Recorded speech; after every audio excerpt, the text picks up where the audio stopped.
The End is Nigh was developed and published by Edmund McMillan and Tyler Gleo. I'm sorry if I messed your name up, Tyler.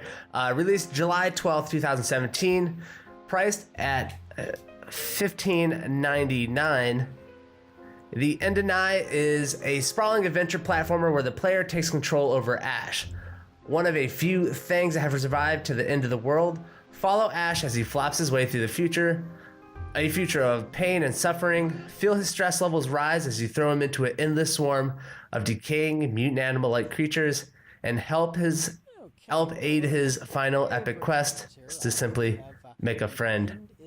Monica, what are your expectations going into The End is Nigh? So, my expectations were that anytime a game tells me that I'm going to die a lot, I start dying on the inside immediately. Because my hand-eye coordination is awful. To the point where, like, when people even are gonna like toss me keys, I just duck and cover because I've been hit in the face so many times by just a gentle toss. So when I hear you're gonna die, I get nervous, and so my expectations were that I was gonna have a hard fucking time. Those are my expectations. What about yours? I'd never really played Super Meat Boy, and I know this is kind of, people have been telling me it's the spiritual successor to that. Meat Boy. Did you? Yeah. So I was kind of excited. Super Meat Boy is kind of a game that I always looked at like, oh, I think I'd have fun playing that, and I just never did for whatever reason. So I was pretty excited to get into this one.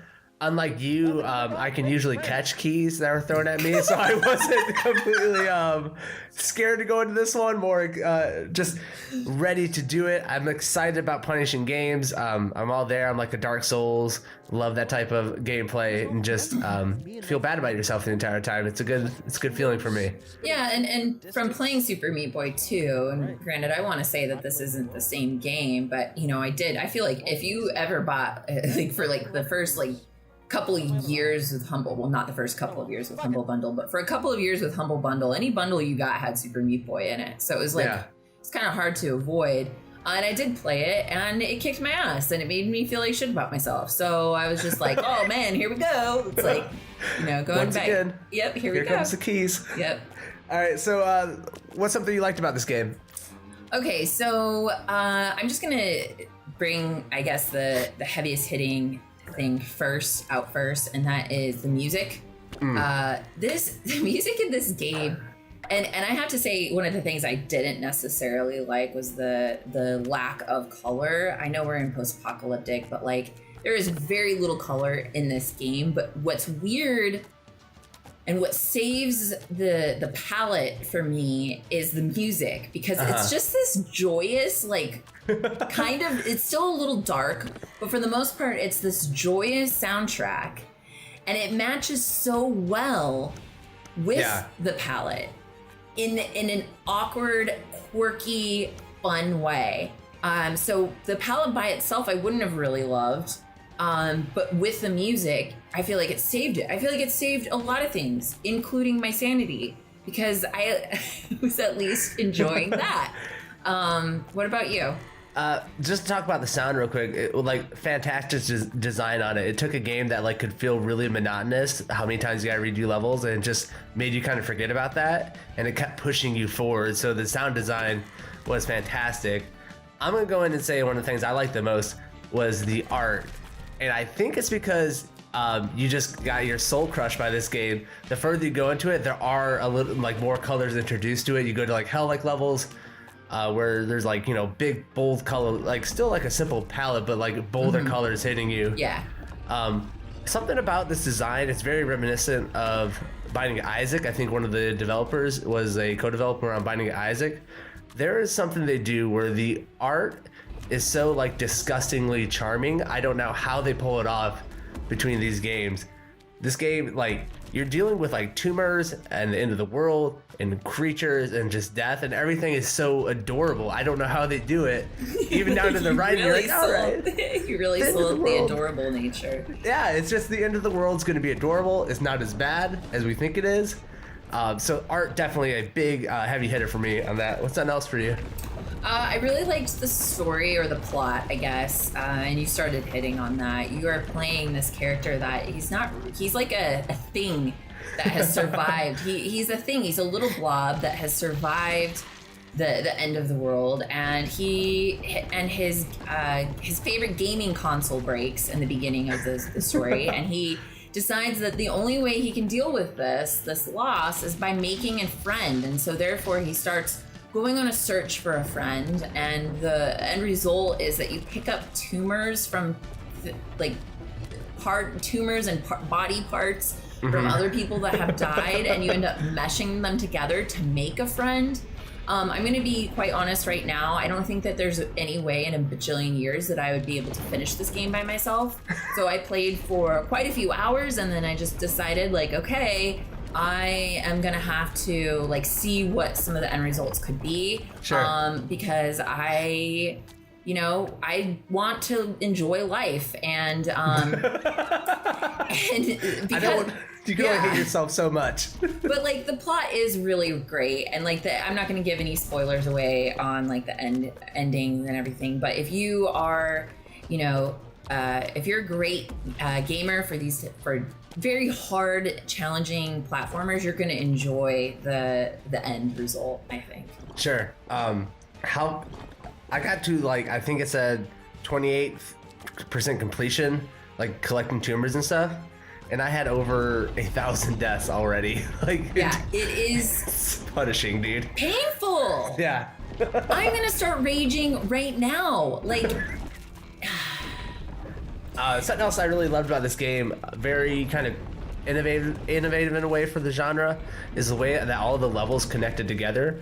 Basically, when you go from one level to the next, those levels are connected. So if you jump up to the top of the screen, there's a chance that you go to another like platformer level that's above that. And so you use that mechanic to go back and forth between the different puzzles on each level to kind of see them and do them in a different way. And that is like really kind of elevating the Super Meat Boy like Twitch platforming jumping mindset. There was definitely a lot of hidden things on these levels that were fantastic. I think they said they had over 600 levels, and each level design was just very well done, very well thought out. So just the level design is probably the second thing that I really was loving about this game. What's that, anything else you liked from it? I think I'm gonna cut it there. I think we'll cut it there. Okay. I have plenty to say next. Okay. So let's start with the things that you disliked. Too fucking difficult. I want to be clear here. This is okay. Here's this genre of game is called a resume builder. Okay, this is a resume builder game, and what I mean by that is that like when you fucking complete this game, you put it on your gamer resume. You might even want to just put it on your regular resume, because like if someone asks like, what is this? You completed this achievement of this game. And you're like, it's the fucking most difficult game. You have no idea. I had to put 2,000 hours into it. Like I had to overcome my fear of keys being thrown at my face. Yeah. Like, it was a lot of work for me to get to this end result, but I consider this a resume builder game. So it's not necessarily a con for everyone. Like for the people that want that are building that fucking resume, that are gonna like be the CEO of difficult games, like this is great for you. Climb that ladder. Climb that ladder, Exactly. But for the person that just wants to like maybe relax, you're gonna have a hard fucking time. And so I don't want to say it's a bad thing, because it's entertaining, but like, it's also stressful. It was stressful. I can't tell you how many times I was just in here, exactly where I'm sitting right now, and there's just silence. Damn it. Damn it. Damn it. Damn it. Like every 5 minutes or less, There's definitely times where I like, there was like 2 or 3 times I think where like I just put the game away. I was like, I'm done for right now. Like fuck this. I'm walking away. I'll come back to it. Maybe I can see it differently. But it was just like done.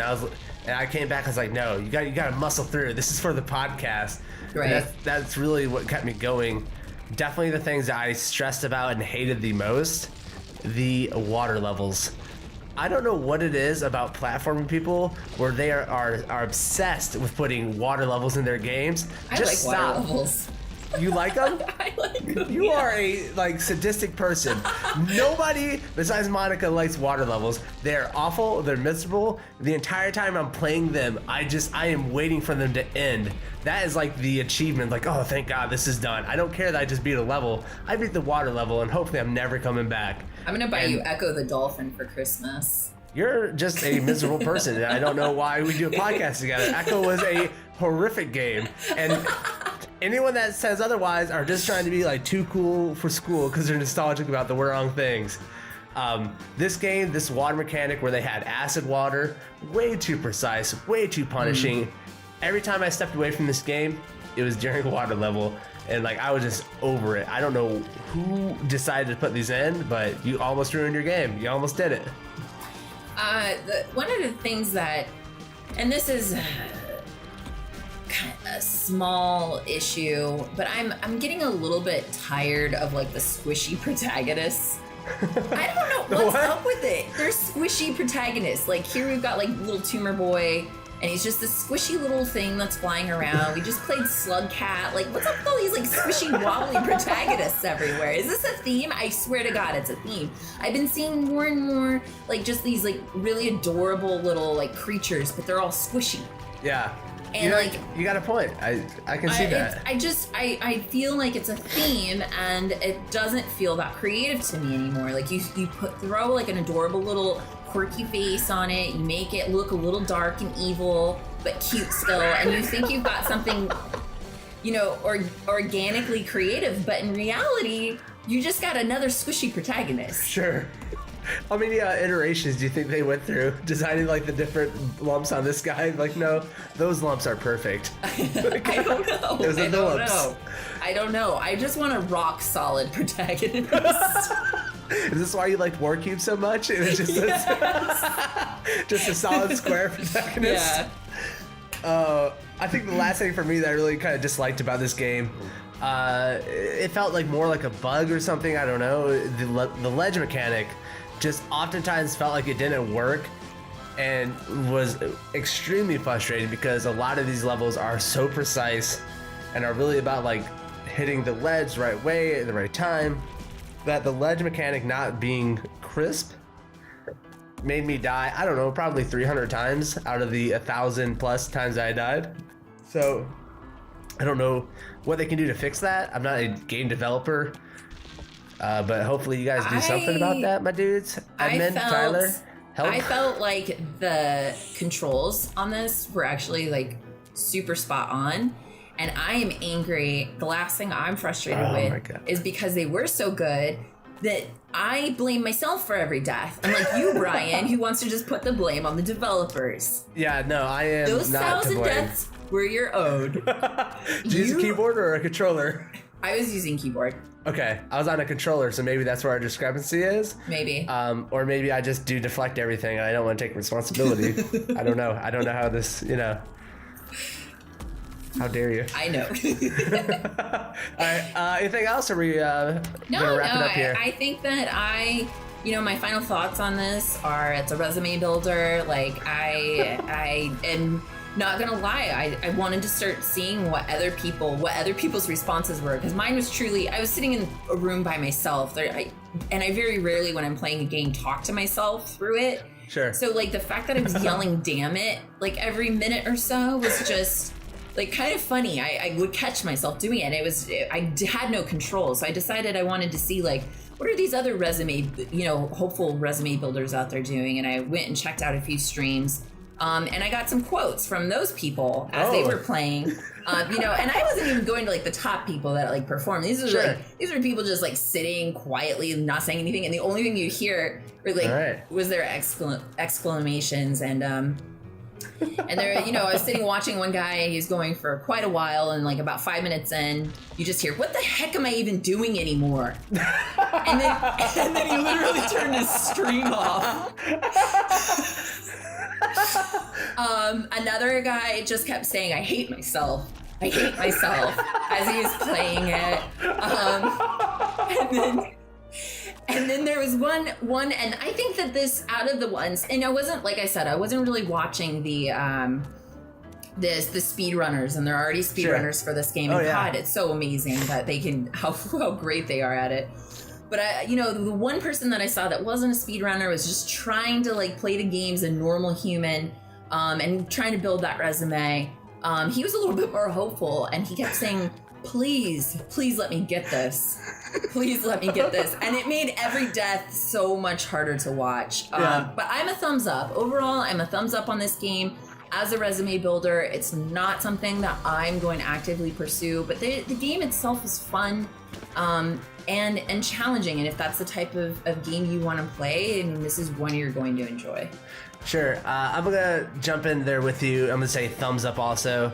This game is reminiscent of Super Meat Boy, but I think it like sets itself apart enough where it's not as fast paced. It's more about puzzle solving and really figuring out the levels. This game has so much content in it. Like, I don't know how people are beating this in speedruns already. Like the 600 levels, all the hidden stuff, all the mini games. This is well worth your $15 you're gonna pay for this game. You're gonna hate yourself for a long time when you pick this game up. So 2 thumbs up from Backspace Nomads for The End Is Nigh, released July 12th, 2017. Pick it up for $14.99 on Steam. I think it's also on the Switch, by Edmund McMillan and Tyler Galeo.